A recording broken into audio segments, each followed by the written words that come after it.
flies want that salad. I think it's the shrimp. But anyway, he's having a smoothie.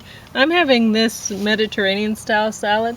We're going to talk about Fallout Season 1, and that's Fallout, and Dune, and then also some music, because the Led Zeppelin has to go back to the library, but yeah, exactly. The other ones we may talk about at a later date, because they don't have to go back quite yet. So. And this is just a warning, there's lots of book reviews you're going to have to put up with in the near future. So I'm going to put those, I guess, there. Just a moment, we can put them on top of the books. All right. That way they don't fall down. So, I may have shown you the Tiny Tim tomatoes. They're quite large, actually, for a cherry tomato. Yeah, I've got to just grab a fork. Oh yes, I forgot to bring a fork. There's one there, but that's the salad. It is, it's in my salad. So, yeah, James has to eat those shrimp right away, because the flies really, really want it. So, I should bring a fan out here to fan the flies away while we're eating. So I'll talk about James's food. In the meantime, of course, the shrimp, which is obviously attracting flies. And there's a variety of different types of tomatoes. And so there's black cherry, there's, I call these ones barbapapa tomatoes, because they're shaped like barbapapas, if you remember that show from when you were a little kid in the 70s. Maybe you do. And I don't know what they're really called, but I found that I was like, I've never grown this shape of tomatoes before, I said earlier this year. And then I looked on my seed trays, 2018 Barbapapa tomatoes, Peatbill Row. So that's where I had them. So yes, I've grown them before. I don't know how many times, but I've forgotten, apparently. Because I did grow them in 2018. That's where this seed came from. I was like, where did this seed come from? I was thinking this year. Well, it came from my seed, from my plant. So this tomato is a granddaughter, probably, of tomatoes I've grown. At least a daughter. And so the salad. James decided he didn't want dressing on it again today. He thinks when I put this much tomatoes in the salad, he doesn't need dressing. And maybe he's right. So that's good. The smoothie today is, I don't know if it's going to be sweet enough for him, because there's a lot of frozen Evans cherries in there, and cantaloupe, and coconut milk, and ground flaxseed. That's it. So there's not a whole lot of sweet. I don't know what he'll say about that. So eat those shrimp right away. Oh my gosh, because I'm having a hard time keeping the I'm going to keep this critters fork moving. I'm going to try this because you were just mentioning it, right? Yeah. Plenty fun. Okay. It's quite good. There That's is good. cantaloupe in it, right? Yeah, but there's not that much. Yeah. And I thought, I don't know if this is going to be sweet enough. Well, it is. Good. It's amazing. I got a sweet tooth, so Cantaloupe's awesome. it's sweet enough for me. It should be sweet enough for anyone. anyone. Right? Yeah. So, I guess I'll talk about Fallout Season 1. We're going to talk about Dune at a later time. I don't know when we'll, we might have to return the movie before we really discuss it. But I was going to mention it today because we just watched Robert Plant and the Sensational Space Shifters live at David Lynch's Festival of Disruption. And David Lynch, well, in the car, in the van, the DVD player, it just played the concert. But I put the disc into my machine at home, and I was able to access the bonus features, which David Lynch on creativity, meditation, and music. So he was talking there. And I don't know if James would put it that high up in the stack, where I did, because I really enjoyed listening to it. So, I don't know, the music is maybe not so memorable. I can't say that I remember a tune from any one of the songs, you know, aside from songs that I'd already heard before. Yeah, when he was covering that. Yeah. So I don't know, but I enjoyed it. I enjoyed listening to it so much that I listened to it a second time. I didn't want to take the disc out and put another one in, and it's one thing doing it when you're feeling awake, but boy, after doing a big hike like we did, no way, didn't want to chance it. So He was driving, so. yeah, so I will talk about the David Lynch part of this disc because that's interesting. It's funny how answers just come to you. Like both Tom Petty, I think in this one, but in something here, he was talking about how he'll get a little bit of a song. And then he was saying, and so I just had this bit of a song, and he was playing it. And then he was like, and so for a week I played just that because that's all I had. And then another bit came to me or whatever, right? And that's an interesting way to do things. Like that's how David Lynch was talking about things. Like he was talking about filmmaking, yeah. right? But he talked about music and stuff like that on there. So, but anyway, he was talking about how some idea would come to him, or he was talking about catching like ideas like fish. So there's like trillions of ideas out there, and you just have to. He's into transcendental meditation, so you have to like calm yourself and look within yourself and whatever, and then the ideas you have to catch them like fish, right? But like with me, I've found that if I go to bed at night and I pray, please angels or God put a song in my heart when I wake up in the morning, I wake up with a little bit. And you know, you may have had this too, where you wake up, or if you're writing poetry and you think of a rhythm and you're like, I want this, go into this rhythm somehow, and you wake up and you have it, you know, it's like your angels are waking you up and saying, okay, you got to write this down, but you only have a little bit. You had this little bit and you're like, oh, man, now what do I do with this, right? And with me, I continue on. I have that little bit and I work from there. But with David Lynch, that's not how he does things. With Tom Petty, that's not how he does things. They wait for, I guess, faith and patience. They wait for further inspiration, right? And it obviously worked for them, or worked, whatever. I don't think anyone would disagree with that. So, well, Dune, but that's funny, because I was talking about how things just come to you. When I remember mentioning years ago, I was looking for information, trying to find, you could see that I'm interested in nutrition. It's not just gardening, I'm interested in nutrition. And so I was looking for information, you know, about nutrition.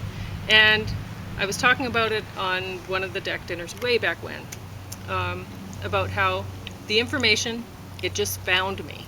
You know, I was looking and it found me. And that's how I have found things. But maybe that's because I'm a passive personality type and the information actually comes to find me because I'm not going to go out and catch that information.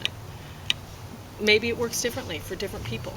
So David Lynch, he catches the ideas like fish. For me, I'm open to receiving and I receive. So I don't know if it's different for different people, whatever. Well, fishing is fairly passive by comparison to hunting, you know. I suppose that's true. And I suppose maybe it's, yeah, you're right. You put the hook out there and you just wait for the ideas to come to you, or the fish, right? So I don't think there's that much. So maybe there isn't a difference. I'm not sure. Anyway, but I find it interesting when the information comes, and it's other people say the same thing. You know, it comes in a similar way, right? So, if you don't believe in that, if you think, oh, well, David Lynch is kind of whatever out there, and you think Tom Petty, oh, maybe, you know, a little bit too mystical about how the ideas are coming to him, and you think, oh, Pauline, well, what does she know? She's a silly gardener who makes deck in her mouth. Okay, but a bunch of different people are having ideas come to them in similar ways, maybe consider that it's possible for you too. Anyway, so I was watching Dune, and it's like talking about how information just comes. I ask a question, the answer comes somehow to me. I don't know how it happens, but I was wondering, well, why is Dune such a failure when you compare like artistically? Everything else by David Lynch. Everything else by David Lynch. Yeah. So James agrees with me. Why? Well, the answer came in this one. So who would have thought I'd borrow a Robert Plant thing out because I'm thinking, well, oh, that's interesting. Robert Plant is doing something, and I'd borrowed this Led Zeppelin thing. I thought, okay, well, let's see where that goes. I had no idea that this Robert Plant thing had anything to do with David Lynch when I borrowed it. And I got the answer. David Lynch was talking about Dune in it. For some reason, he mentioned Dune, and he was saying Dune was the only movie that he didn't have final cut on anything. And he said it was A 3 years. trial. Yeah, it was like 3 years of stress for him. It was. How do you So- do that to David Lynch? This Yeah. was after Eraserhead or whatever. So I would highly recommend that you watch this Robert Plant and the Sensational Space Shifters thing, because this is awesome. So awesome that I listened to it a second time back to back, because, well, I didn't feel like switching the disc in the car, but I listened to it it too. was enjoyable. So, and I watched it as well because I was in the back. yeah. So season 1 Fallout, I hope to talk about these things at a later date, but I will say this is worth watching. I don't know exactly where it's going. There's it's kind of troublesome. You watch this, and I will mention that it came just after this came to me, which is interesting because Kyle MacLachlan is starring in this one, of course, Dune, and which David Lynch loved working with Kyle MacLachlan. If you watch David Lynch films, and you should. So Kyle MacLachlan's also in Fallout. He's Weird. yeah. So You got a picture of him in the back? This is yeah, recent. he's right there. Okay. Yeah, he looks good still. Yeah. He must take care of himself. I hope so. Yeah. You keep going, Colin McLaughlin. Yeah, because I love Hollywood has not done you a lot of favors, seeing. Yeah. and But- you could have been doing Hollywood favors for, well, I guess it's decades now. Yeah. Well, you know, There he's are people like that. people are all of the Hollywood movies that they'll just, you know, so many will just fall to the dust. David Lynch films, people will keep watching those. Maybe not this one, but Same thing with the Living So- Dead films with that guy whose name I always exactly. forget. Yeah. But he's another guy Hollywood has not done proper. Boy, even with the shrimp gone, throw those Didn't. tails in the garden. So, what was I going to say about this? You do have some things in this that you're going, oh, are they trying to say that anybody who calls somebody a communist back, you know, or say that the people who were called communists back, you know, in the 50s or whatever, that Late those 40s, people early weren't, 50s. yeah, that they weren't actual communists, that people were just, the people who called them that were, Which under? yeah. Well, that's ridiculous. Yeah, they were communists. Well, I think most of them. But I think Joseph McCarthy maybe had plans of going around getting rid of social democrats and stuff like that. But anyway, Pete Seeger was a commie. He was a Stalinist. yeah. But I'll talk about this at a later time. So I just wanted to mention it because I found it interesting. You know, the information, different things coming at similar times, whatever. This is today's harvest in my deep bell row. I didn't get around to harvesting my deck. Honestly, I'm pretty tired. So I'm going to eat my food. And you probably noticed how many tomatoes I gave myself here to mix with this salad. So this is what I've been doing, is mixing the salad with lots and lots of tomatoes so that I can get rid of as many tomatoes as possible because more are coming. So I have maybe 1/3 Mediterranean salad to like the 3 parts of tomato. So there's a lot of tomato here. What's that type of pasta called? Fusilli or something like that? Yeah, I think so. Something like Did you want some dressing? that. Oh, Okay. it's plenty fine. The way I look at it about tomatoes, because you can put them on any sort of a salad. It doesn't matter, cabbage or lettuce or whatever. You don't need any dressing. The tomatoes are so special.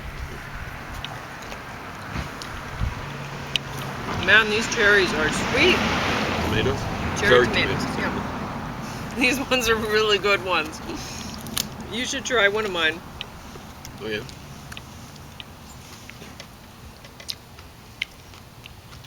They are sweet things. These ones are good. So, cherry tomato, are they a special variety of cherry tomatoes? Yeah, I'd have to look at my mixture. Okay. See, that's the thing.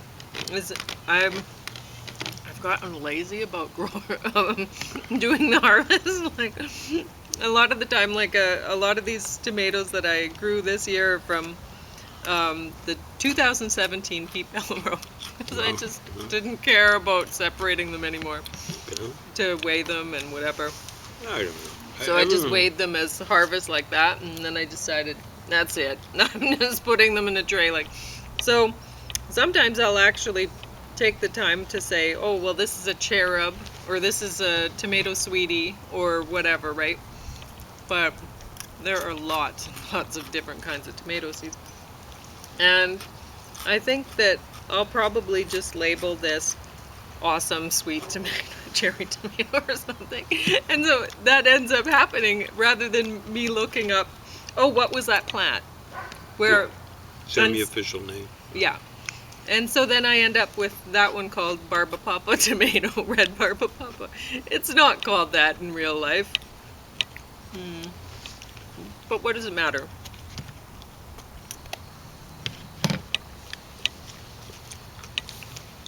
As long as they're good to eat.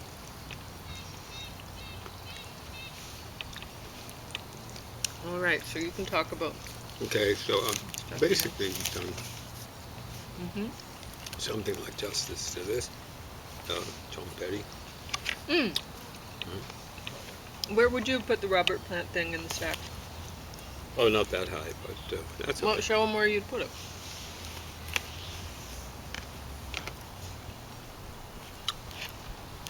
Above the Led Zeppelin? Yeah. Now, Tom Petty and the Heartbreakers probably be above it too. Those are the classic ones. We put them on the bottom, a separate category. But, yeah. Now, that Tom Petty thing, I mean, maybe the majority of those songs, first time I've ever heard them. And I've got to say, second time through, and that's through straight. You just, once it ended, Pauline started reeling it out again. And I actually liked most of the tunes better the second time around. Which means my relative indifference was largely a function of my not knowing them. That's a good sign when you like the stuff better the second time around. Don't like it as much the second time around. It's a bad sign. Good sign for your taste, probably. There you go. Now, covered this. Comes recommended. Just rent it. Don't buy it. Yeah, this amazing journey with the Who was good. It's amazing. The birds thing, I don't know. Was that the one where they had too many rock critics? Yeah. But they gave you everything really you wanted to know about the birds, and probably a whole lot that you wouldn't want to know unless you were like me. A lot of the stuff I knew already. Like I was saying, way back when I read Bud Scoppa's, it might have been put out in 1973, Bud Scoppa's summary of the bird's career. It's not that long, and that actually comes recommended. All right, so Scott is still alive. Now we come down to the nitty gritty because we've actually covered pretty well the Yeah. Betty and the Heartbreakers classic album. It was way better than the classic album version. that fell off. What fell off? We have to tuck that inside. Oh, now which one does this belong Robert to? Plant. Robert Plant. Tuck it inside. That's So you have to talk about Led Zeppelin because we have to return that. So exactly. just compare it to the other ones in the stack. Well, it comes right at the bottom. So they blew it. They have all their silly fantasies, and I think they even have ones for, I hope they didn't have one for Richard Cole, but I think one for Peter Grant, their manager. Richard Cole was apparently, according to the credits at the end of the show, their road manager. I've known about both these guys, but I couldn't care less about the fantasies of Peter Grant. His one claim to fame seems to be he's able to fit the four-letter word faster and more frequently into per unit syllable than any other person alive. And I wouldn't be surprised if he isn't around to defend his title or anything. But like yeah, that. yesterday you were talking about how the choruses sucked and Well, there are all sorts of problems with Led Zeppelin songs. mhm. They're not really. They're great not really songs. memorable. They're not memorable. Mm-mm. So you have they're relying on Jimmy Page to do some awesome guitar stuff. Yeah, and he had some interesting guitar settings. But unless some you of them play were- the guitar, then that's What not would you gonna care? in order to hook people, you really have to give them something they can sing along to. And you were talking about the one chorus. That's, come on. You can't give people a chorus like that. That's ridiculous. Well, they're kind of singing along, but most people are going to say, no, no, no, no, no, no, no, no way. I was mentioning the song that starts, come from the land of the wild. Something in the snow, wind in the snow. That's called the Immigrant Song. The Immigrant Song is the title of the things I mentioned. Anyway, that was kind of made it on the radio. I think it was 1970, up their third album. Just most of the songs don't work as songs. Pauline used the term hooking someone, and in the music industry, we actually use the term hooks. How many songs does a hook? How many hooks does a song have? Really? Absolutely. And I'm not the kind of person who believes in having one hook and kind of hooking people like, honey, ba ba ba. It's the ba ba ba ba ba. Yeah. Oh, sugar, sugar. Ba, Yeah, ba, well, ba, you ba, have to ba. But give something to people that they can sing along to. yeah, but you don't want to make it so it's repeated annoyingly. Like try to get a few hooks and stuff like that. Am I kind of requiring hooks and all that sort of stuff? Well, no, not really. But the thing is, with any work of art, try to make it memorable. Please. That's 2 syllables on the please. Try. Don't do the Yoko Ono sort of thing. Do something boringly rebarbative or rebarbatively boring. Okay? So rebarbative might be the best way to put it is off-putting. Don't do something that's off-puttingly boring.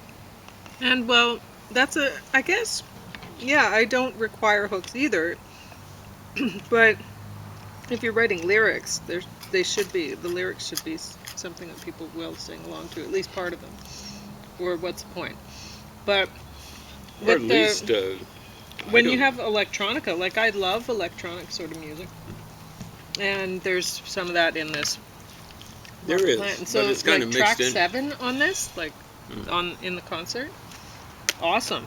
But that was, and I couldn't remember the tune now if I tried. no, he's not great with tunes, but at least it's mixed with some roots music, going on at the same time, basically.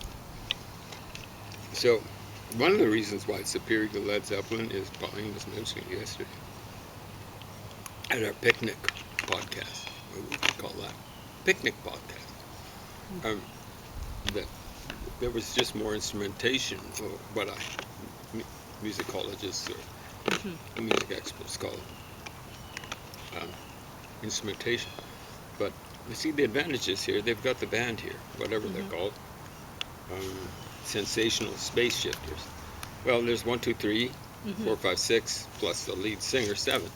Led Zeppelin is 3 players, and then Robert Plant on the tambourine, and basically he's doing the same thing here, some percussion, some things that look almost like tambourines. Yeah, and so it's all layered up like an Indian recipe. Yeah, exactly right. So each part that the musician plays doesn't have to be awesome. Like you don't have to rely on one person like Jimmy Page or something to pull everything along. Yeah. But together, you create something really awesome. In one of these specials, it might have been something about Tom Petty. Someone said it might have been Tom Petty, that the greatest rock and roll guitarist ever, if not alive anymore, died 2011, I think. No, 2001. It's George Harrison. Does George Harrison fit in with a group? If you want to do a solo like Jimi Hendrix is almost like doing in some of almost like a drum solo or something like that, parts of Woodstock, go ahead and do it. See if people listen. But George Harrison was about serving the song, even when he's doing a solo, short solos, stuff like that. Jimmy Page, way better guitarist technically, but I don't care. You know, I'm used to playing sports that are team sports, and they find out that younger brothers tend to prefer team sports, by contrast with old-ass brothers who tend to prefer single sports like tennis, golf, that sort of stuff. And youngest brothers like team sports, but they also tend to be more aggressive, really, than oldest brothers. Those are the 2 most aggressive on average, according to one study that I've run across. Youngest brothers, then oldest brothers, and then the middle brothers. They're playing team sports, oftentimes fairly violent. Soccer can be fairly violent or unfairly violent in the case of some creeps. The first semi-official game I played, it was against Coaldale, and their striker, he was kind of straying over into my area, turned up drunk. He was eventually red carded by the referee, who finally caught on to the fact the guy was drunk. But he was, not the referee, but the drunk guy was hitting everything he could hit, which wasn't much because he was overweight and underfit. Do you want the dressing from my thing on No, yours? You don't. I'll put it on something else. Anyway, I'm a big fan of dressing. It's nice on something that are lacking, a little bit lacking. But to put dressing on tomatoes is kind of like it's like pouring water into a nice drink, like into Welch's grape juice or something. I know. Once I tried those sweet cherry tomatoes in here, I was like, man, why'd I put dressing? They're so good. Yeah, exactly. It's like diluting stuff. So, yeah, what I'll say about Robert Plant here, what did he do? Yeah, he did Going to California. I think it did better than the recorded version by Led Zeppelin. Slightly different instrumentation, things like that. He did the Hoochie Coochie Man. Yeah, who cares? Bluesy kind of thing. It sounded boring like most bluesy things. You should move over to this chair. It's more